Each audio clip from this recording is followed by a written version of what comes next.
Selamat datang di kelas bahasa.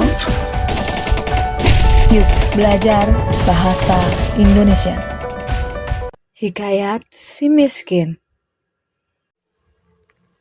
Ini hikayat cerita orang dahulu kala sekali peristiwa Allah menunjukkan kekayaannya kepada hambanya. Maka adalah seorang miskin laki bini berjalan mencari rizkinya berkeliling negara antah berantah.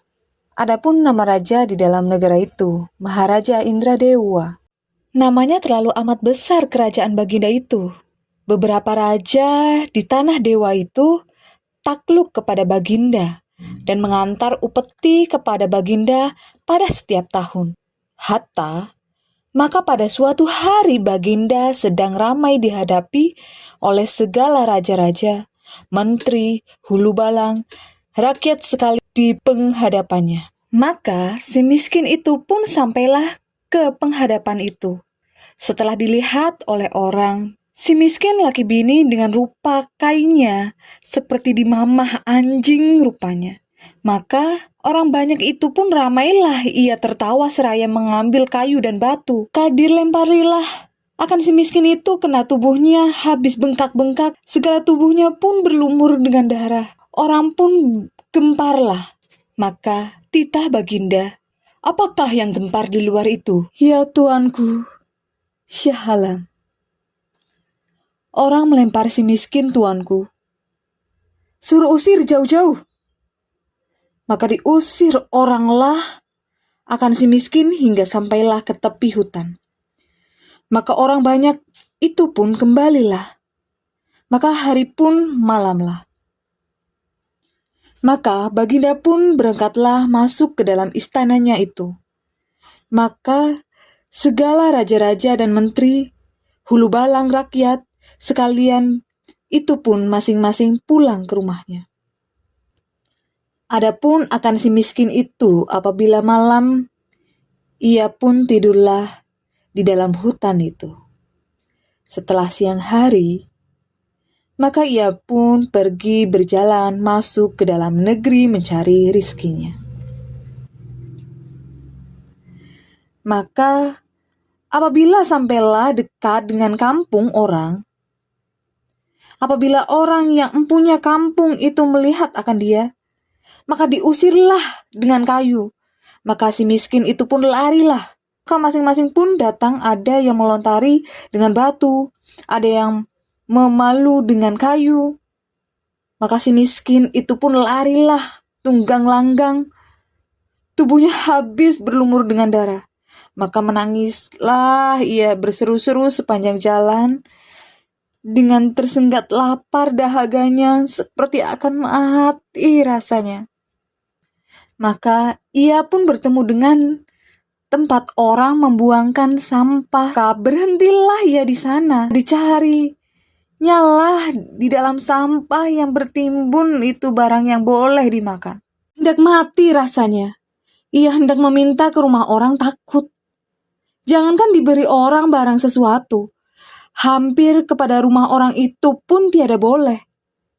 Demikianlah si miskin itu sehari-hari. Hatta beberapa lamanya, maka istri si miskin itu pun hamillah 3 bulan lamanya.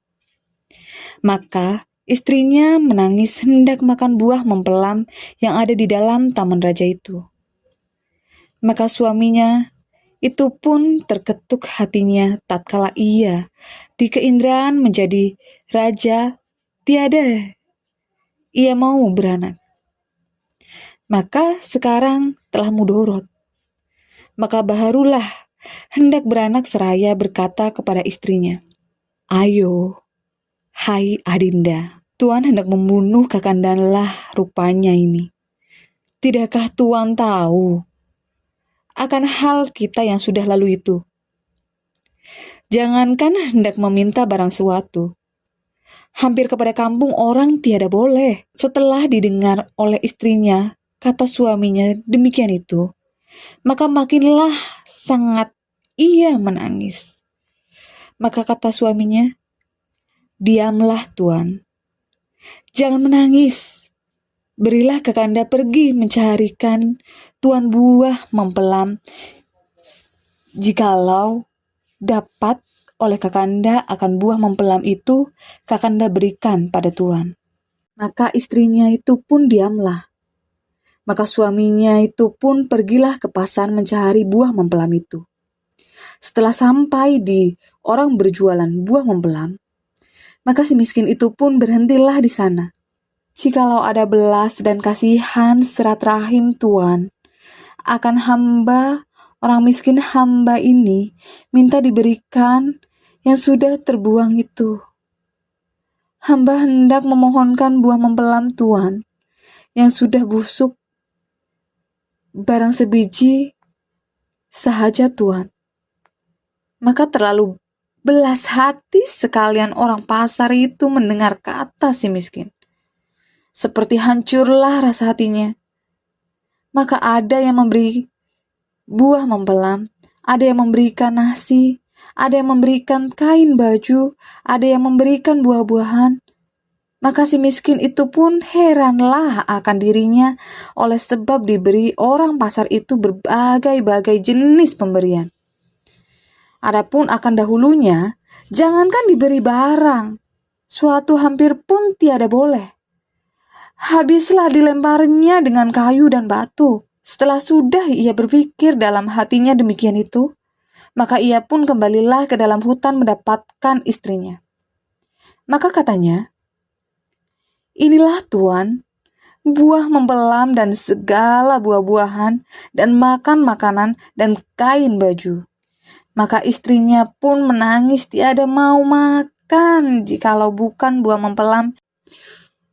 Maka berlalulah sebal hati suaminya melihatkan akan kelakuan istrinya itu seperti orang yang hendak mati. Rupanya tiada berdaya lagi. Maka suaminya itu pun pergi menghadap Maharaja. Baginda, "Hai miskin, apa kehendakmu?" "Beribu-ribu ampun tuanku. Jikalau ada karenanya Syah Alam akan patuhlah hamba, orang yang hina ini.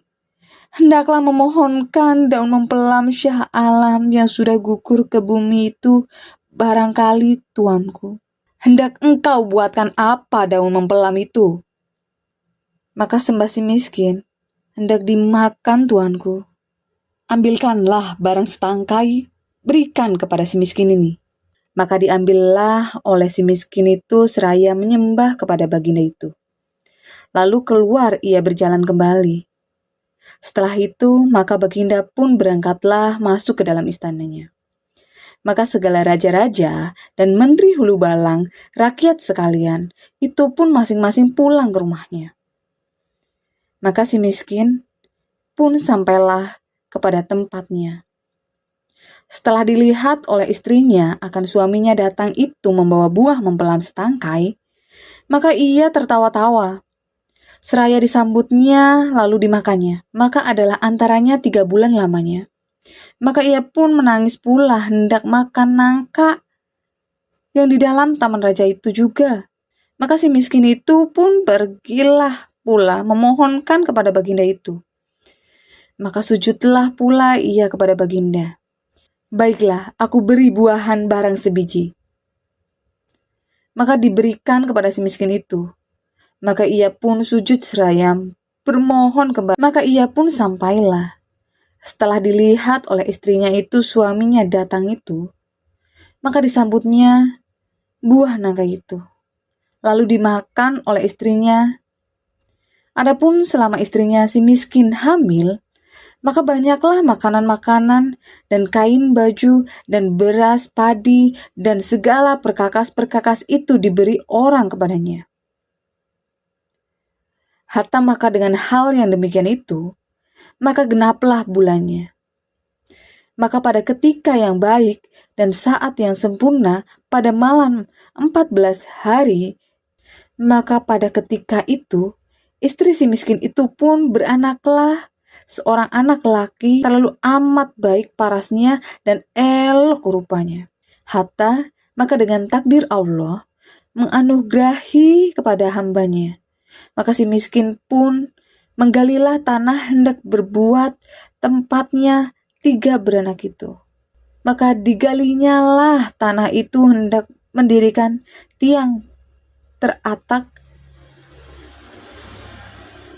maka tergalilah kepada sebuah telaju yang besar terisi emas terlalu banyak.